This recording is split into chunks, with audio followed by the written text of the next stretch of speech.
December, may tumubo sa akin, sabi niya, pinsan daw eh. Ngayon lumalaki siyang ganyan. Name muna, name. Name. Ay, si Amy po ako, Amy Santos, taga San Jose. Bali po, mga November yata yun, binigyan ako ni Telma ng isang tiling barley. Tapos sabi niya, i-take ko daw yun dahil alam niya diabetic ako eh. Ito po, bigyan niya po ako ng ganito, tapos may kasama po itong mga babasahin. So, hindi ko naman po pinansin. Talaga hindi ko pinansin magagalit si Telma. Hindi ko talaga pinansin. Nilagay ko po sa ibabaw ng, nilagay ko lang sa ibabaw ng tokador. Tapos, yun nga ako, December, may tumubo sa akin, butlig lang siyang maliit. Tapos, lumaki na siya. Malaki-malaki. Mamaya, ipapakita ko. Okay. Tapos po, nag-take po ako kaagad ng antibiotic. Hanggang January, akala ko sasabay yung putok ng pigsa ako sa bagong taon, pero hindi pa rin. Second week ng January, parang naiba epekto sa akin ng antibiotic kasi may nagsabi sa akin, antibiotic ka, 1 month na. Dapat ang antibiotic hanggang pinakamatagal lang 1 month. Nagpa-doktor ka na ba? Ganun, baka makutulang ka na ng paa. Di, natakot na ako.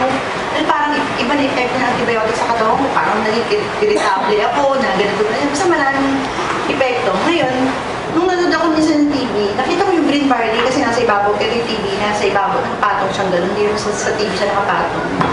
Tapos sabi ko, lagyan ko nga ito ng tubig. Nilagyan ko ng mineral water. Tapos nag-take na ako yung sa cup niya, 2 cup, ng gano'n, iinin ko. Tapos sabi nga, text nun kay, hindi ko pa pala tinetext si Telma. Basta sabi ko, natuloy-tuloy ko lang yung pag-inom. Tinigil ko ang antibiotic. Mga 1 week lang, napapansin ko parang nag-ano siya, lumiliit. Tapos natutuyo. Ngayon sabi ko, sige, tinuloy ko pa. Naubos ko na yan. Dati, dalawang takip.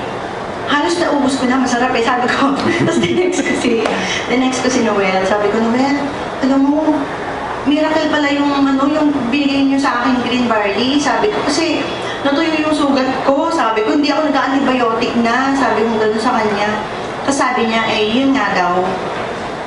Yun nga, tuloy-tuloy ko lang daw. Wala bang overdose to? Kasi hindi ko nasunod yung nakalagay kasi 1 tablespoon ba?